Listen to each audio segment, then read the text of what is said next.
Subscribe करें ideal progressive school के YouTube channel को और वीडियो अच्छी लगे तो लाइक और शेयर करें और बेल आइकन को दबाना ना भूलें ताकि इस चैनल पर अपलोड होने वाले सारे वीडियो सबसे पहले आपके पास पहुंच सके। डियर स्टूडेंट्स, एवरेज का आज 12वां क्लास है। वस्तुनिष्ठ प्रश्न से क्वेश्चन नंबर 11, किसी कार्यालय के 20 कर्मचारियों की औसत मासिक आय 1900 रुपये है।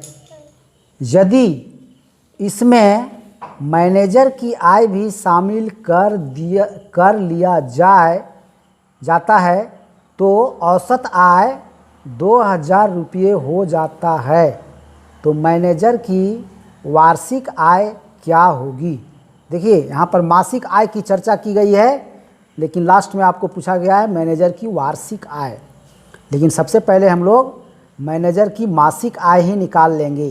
तो इसके लिए देखिए क्या करते हैं। दिया हुआ है 20 कर्मचारियों की औसत मासिक आय है 1900 रुपये, इसलिए 20 कर्मचारियों की कुल मासिक आय हो जाएगी 1900 गुने 20 यानी 38,000 रुपये। ठीक है। अब यहाँ पर दूसरा बात बोला है कि मैनेजर सहित 20 कर्मचारियों की, यहाँ पर कर्मचारियों लिखने भूल गए थे, ऊपर में लिखा हुआ है मैनेजर सहित 20 कर्मचारियों की औसत आय बराबर 2000 रुपये। ये क्वेश्चन में लिखा हुआ है। तो इसलिए मैनेजर सहित 20 कर्मचारियों की कुल आय बराबर 2000 गुने 21। यहाँ पर 21 हो गया क्योंकि 20 कर्मचारी और एक मैनेजर, तो 21 लोग हो गए, इसलिए 2000 रुपये को 21 से गुना करना पड़ेगा, तब निकलेगा मैनेजर सहित 20 कर्मचारियों की कुल आय। तो कुल आय हो जाएगा 42,000 रुपये। इसलिए मैनेजर की मासिक आय बराबर, क्योंकि मैनेजर को छोड़ करके 20 कर्मचारियों का कुल मासिक आय था 38,000 रुपये, और मैनेजर को ले करके उसको जोड़ करके अगर हम निकाले तो निकल गया 42,000 रुपये मासिक आय। तो मैनेजर की मासिक आय हो जाएगी 42,000 माइनस 38,000 बराबर 4,000 रुपये। 4,000 रुपये हो गया मैनेजर का मासिक आय। लेकिन इसमें पूछा हुआ है वार्षिक आय, तो वर्ष में 12 महीना होता है। जब मासिक आय दिया हुआ रहे तो वार्षिक आय ज्ञात करने के लिए उसको 12 से गुना करना पड़ेगा। इसलिए मैनेजर की वार्षिक आय बराबर 4000 गुने 12 यानी 48,000 रुपये। क्वेश्चन नंबर 12, किसी विद्यालय में शिक्षकों का औसत वेतन 1500 रुपये है। 2 शिक्षकों की नियुक्ति के बाद कुल वेतन 2000 रुपये बढ़ गया तथा औसत वेतन 50 रुपये घट गया। तो शिक्षकों की वर्तमान संख्या बताएं। शिक्षकों की वर्तमान संख्या पूछा गया है, जबकि शिक्षकों की कोई संख्या नहीं दी हुई है। ना तो पहले की संख्या दी हुई है और ना तो वर्तमान की। वर्तमान संख्या तो पूछ ही रहा है, ठीक है। लेकिन यहाँ पर दिया हुआ है शिक्षकों का औसत वेतन 1500 रुपये था पहले। उसके बाद 2 शिक्षकों की नियुक्ति हुई और 2 शिक्षकों की नियुक्ति होने के बाद परिवर्तन हुआ। क्या परिवर्तन हुआ? कुल वेतन में 2000 रुपया बढ़ गया और औसत वेतन में 50 रुपये घट गया। तो शिक्षकों की वर्तमान संख्या क्या है? तो पहले हम शिक्षकों की पहले की संख्या ज्ञात कर लेंगे, फिर वर्तमान संख्या ज्ञात कर देंगे 2 बढ़ा करके। तो इसके लिए ऐसा क्वेश्चन इसके पहले भी हुआ है प्रश्नावली में। यहाँ देखिए, हमने मान लिया कि माना पहले शिक्षकों की संख्या बराबर x। पहले मतलब 2 शिक्षकों की नियुक्ति होने से पहले अगर शिक्षकों की संख्या x थी तो पहले शिक्षकों का कुल वेतन निकालने के लिए क्या करना पड़ता है? औसत वेतन में शिक्षकों की संख्या को गुना करना पड़ता है। तो पहले औसत वेतन था 1500 रुपये और शिक्षकों की संख्या हमने माना है x शिक्षक, इसलिए कुल वेतन हो जाएगा 1500 गुने x यानी 1500x रुपये। 1500x रुपये पहले का कुल वेतन हुआ। अब उसके बाद हुआ 2 शिक्षकों की नियुक्ति। तो 2 शिक्षकों की नियुक्ति के बाद देखिए क्या क्या हुआ। 2 शिक्षकों की नियुक्ति के बाद शिक्षकों की वर्तमान संख्या हो जाएगी x + 2, क्योंकि पहले थे x, 2 शिक्षक और बहाल कर लिए गए तो हो गए x+2। और शिक्षकों का कुल वेतन हो गया 1500x प्लस 2000 रुपये, क्योंकि क्वेश्चन में कहा है कि 2 शिक्षकों की नियुक्ति हो जाने के बाद कुल वेतन में 2000 रुपये की वृद्धि हो जाती है। तो पहले कुल वेतन था 1500x रुपये, तो अब हो जाएगा 15x प्लस 2000 रुपये। और शिक्षकों का औसत वेतन कितना हो जाएगा, इसमें भी परिवर्तन हो गया। पहले था 1500 औसत वेतन और अब बोला है कि 50 रुपये घट गया, तो 1500 माइनस 50 यानी शिक्षकों का अब औसत वेतन हो गया 1450 रुपये। ठीक है, अब शिक्षकों का औसत वेतन 1450 रुपये, कुल वेतन 1500x प्लस 2000 रुपये और वर्तमान संख्या है शिक्षकों का x+2।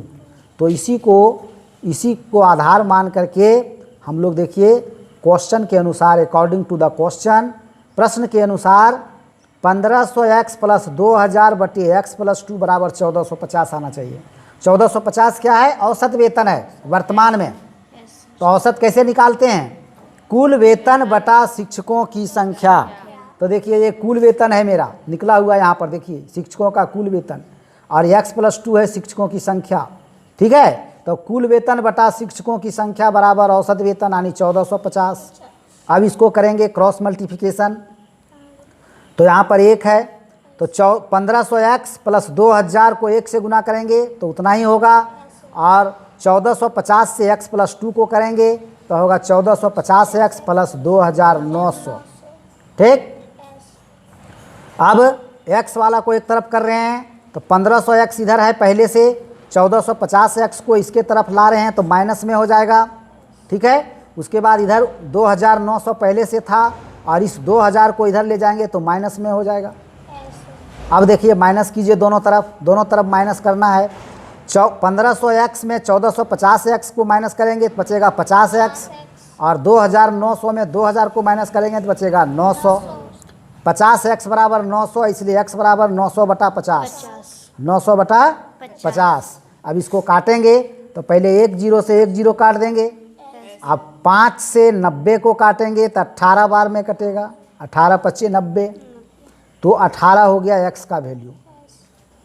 तो x का वैल्यू 18 हुआ, यानी शिक्षकों की संख्या 18 निकल गई पहले मतलब कब, जब 2 शिक्षकों की नियुक्ति होती थी उसके पहले। ठीक है, तो नियुक्ति हो गई, उसके बाद कितने हो जाएंगे, तो शिक्षकों की वर्तमान संख्या हो जाएगा x+2 यानी 18 प्लस 2 20। ठीक है, वर्तमान संख्या 20 हो गई। देखिए क्वेश्चन नंबर 13 में क्या हुआ है, मोहन जो है वो एक किस्म का चावल 12 रुपये प्रति किग्रा की दर से 6 किग्रा तथा दूसरी किस्म का चावल 16 रुपये प्रति किग्रा की दर से 9 किग्रा खरीदता है, उसका औसत क्रय मूल्य क्या है। देखिए इसमें क्या हुआ है, इसमें यही हुआ है कि मोहन 2 तरह का चावल खरीदा।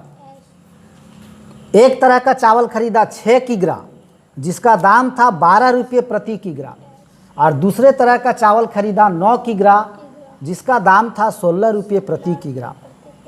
ठीक है, तो पहली किस्म के 6 किग्रा चावल का क्रय मूल्य उसका हो जाएगा 12 गुने 6 मतलब 72 रुपया, क्योंकि 6 किग्रा खरीदा था पहली किस्म का। दूसरे तरह का चावल वो खरीदा 9 किग्रा, उसका क्रय मूल्य हो जाएगा 16 गुने 9 मतलब 144 रुपया। ठीक है, अब पूछा गया है इसमें उसके औसत क्रय मूल्य, मतलब टोटल कितना चावल खरीदा वो 15 किलो, 6 किलो और 9 किलो 15 किलो, और टोटल खर्च कितना हुआ उसका 72 रुपया और 144 रुपया।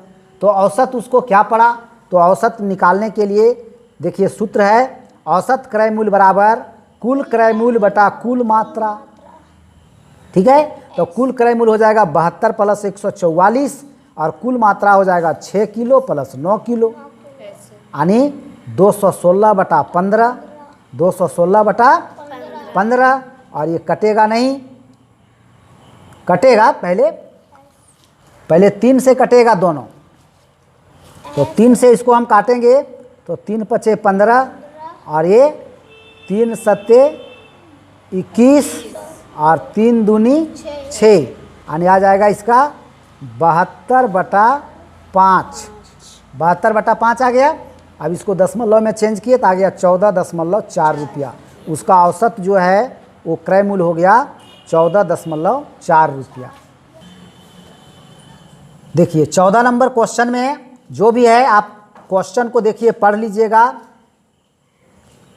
ठीक से, और क्वेश्चन को हम समझाते हैं आप लोग को प्रैक्टिकल रूप में कि 3 संख्याओं का औसत जो है वो दिया हुआ है और 3 संख्याओं में क्या संबंध है वो भी दिया हुआ है। 3 संख्याओं में संबंध क्या है? 3 संख्याओं में जो पहली संख्या है वो दूसरी संख्या से दुगुनी है और तीसरी संख्या से 3 गुनी है और तीनों का औसत है 88। जैसे पहली संख्या दूसरी की 2 गुनी और तीसरी की 3 गुनी। समझ रहे हैं बात? इसका एक एग्जाम्पल मान लीजिए, ले लेते हैं कि अगर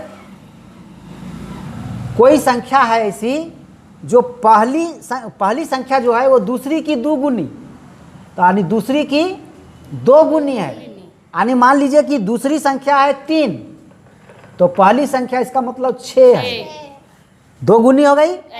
और तीसरी की 3 गुनी, इसका मतलब तीसरी है 2, तो दूसरी है 3 और तीसरी है 2, तब पहली हो गई दूसरी की 2 गुनी और तीसरी की 3 गुनी। इसी तरह का बात यहाँ भी है, ठीक है? यहाँ भी वही बात है, लेकिन यहाँ पर एक बात और दिया हुआ है कि उन तीनों का औसत 88 है। ये भी ध्यान रखना है, औसत 88 भी होना चाहिए, ठीक है? तो देखिए, तो वो संख्या पूछा गया इसमें सबसे छोटी संख्या, तो उन तीनों में जो सबसे छोटी संख्या है वो क्या है? तो निश्चित रूप से इस क्वेश्चन के अनुसार सबसे छोटी संख्या तीसरी ही होगी, ठीक है? लेकिन हम पहले मान लिए कि माना पहली संख्या बराबर x, अगर पहली संख्या x है तो दूसरी हो जाएगी x/2, क्योंकि दूसरी से 2 गुनी है वो, तो पहली की आधा होगा वो दूसरा, है ना? पहली संख्या से आधा होगा दूसरा और पहली संख्या का 1/3 होगा तीसरा, ठीक है? तो पहली संख्या अगर x है तो दूसरी संख्या हो जाएगी x/2 और तीसरी संख्या हो जाएगी x/3, ठीक है?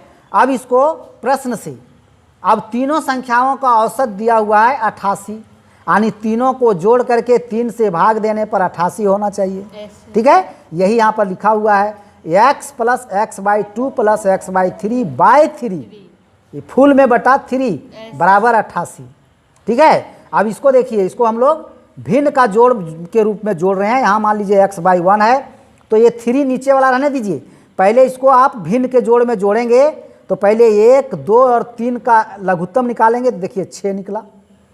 1, 2 और 3 का एलसीएम कितना निकलेगा? 6 निकलेगा। अब यहाँ पर 6 को भाग देना है 1 से, तो 6 होगा, फिर x से गुना करेंगे तो 6x, यहाँ हो जाएगा 3x, यहाँ हो जाएगा 2x, उसी तरह से, ठीक है? बराबर 88 इधर हम लेकर के चलते रहेंगे, बटा में 3 ये जो है वो भी साथ में चलते जाएगा। अब हम इसको जोड़ रहे हैं, 6x, 3x और 2x कितना हो जाएगा? 11x, तो ये 11x/6 है ना, बटा ये वाला 3 बराबर इधर 88। अब देखिए 2 भिन्न यहाँ फ्रैक्शन में है, यानी भिन्न में बटा में है, 11x/6/3, मूल बटा इसमें यहाँ पर है, मुख्य जो बटा का चिन्ह है वो यहाँ पर है, यानी 11x/6 एक भिन्न है और 3 अकेले है, इसके नीचे 1 देना होगा, ठीक है? तो यहाँ पर हम मान लिए कि 3 के नीचे 1 है। अब 1 है तो क्या होगा? 11x/6 गुने 1/3, क्योंकि 3/1 था तो उलट जाता है ना, तो 11x/6 गुने 1/3 बराबर 88। अब यहाँ पर गुना किए, 11x को 1 से किए तो 11x, 6 तिया 18, 11x/18 बराबर 88। अब यहाँ पर क्रॉस मल्टीप्लिकेशन किए, इधर 88/1 है मान लीजिए, तो 11x को 1 से गुना किए तो 11x बराबर 88 गुने 18, 88 गुने 18 गुना नहीं कर रहे हैं यहाँ पर हम, क्योंकि आगे और काम है, कट जाएगा तो गुना क्यों करें इतना बड़ा। तो 88 गुने 18 लिख दिए, इसलिए x बराबर 88 गुने 18 बटा 11 है ना। अब देखिए यहाँ 11 से कट रहा है 88, 8 बार में 11 8 88 और 18 को 8 से गुना किए तो 144, यानी x का वैल्यू निकल गया 144। तो x हम किसको माने थे, पहली संख्या को, पहली संख्या को माने थे x, और यहाँ पर पूछा हुआ है छोटी संख्या, तो छोटी संख्या कौन है, तीसरी, क्योंकि एक संख्या है x, दूसरी है x/2 और तीसरी है x/3, तो इनमें से सबसे छोटी होगी x/3, इसलिए सबसे छोटी संख्या बराबर x/3 यानी 144 बटा 3, ठीक है, क्योंकि x का वैल्यू निकला 144, अब 3 से इसको काटे तो 48 बार में निकल गया, ठीक है। तो पहली संख्या आपका 144 निकला, दूसरी संख्या 48 निकला क्या, और अगर तीसरी संख्या भी पूछता तो इसको 144 बटा 2 करते तो 72 निकलता। अब देखिए आपका तीनों संख्या निकल गई ना यहाँ पर, आंसर तो यही पूछा था, तीसरी संख्या छोटी संख्या, ठीक है। अगर तीनों संख्या पूछता तो एक संख्या 144, दूसरी हो जाता 72 और तीसरी हो जाता 48। और क्वेश्चन के अनुसार देखिए, क्वेश्चन में कहा है कि पहली संख्या दूसरी से 2 गुनी, तब पहली निकला था 144, तो दूसरी 72, तो 72 से 2 गुनी है ना 144, 72 दूनी 144 होता है। और तीसरी से 3 गुनी, तो तीसरी 48 निकला है, तो 48 गुने 3 करने पर भी 144 आएगा। तो प्रश्न के अनुसार भी ठीक है, यानी आंसर आपका करेक्ट है। इस तरह से करके इसको आंसर को आप चेक भी कर सकते हैं अपने से कि जो मेरा आंसर आया क्या बिल्कुल सही है या नहीं, ठीक है।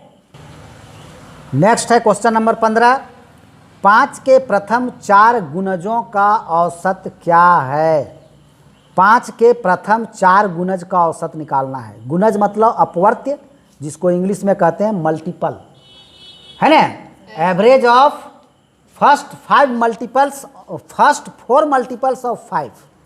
5 के प्रथम 4 अपवर्त्यों का औसत ज्ञात करें, यही कह रहा है इसमें। तो 5 के प्रथम 4 गुणजों का औसत बराबर, तो 5 के प्रथम 4 गुणज कौन कौन होंगे, 5 10 15 20, है ना।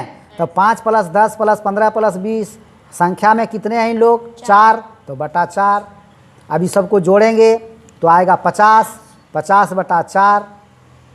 अब इसको काटेंगे 2 से, तो 2 दूनी 4 और 25 दूनी 50, ठीक है।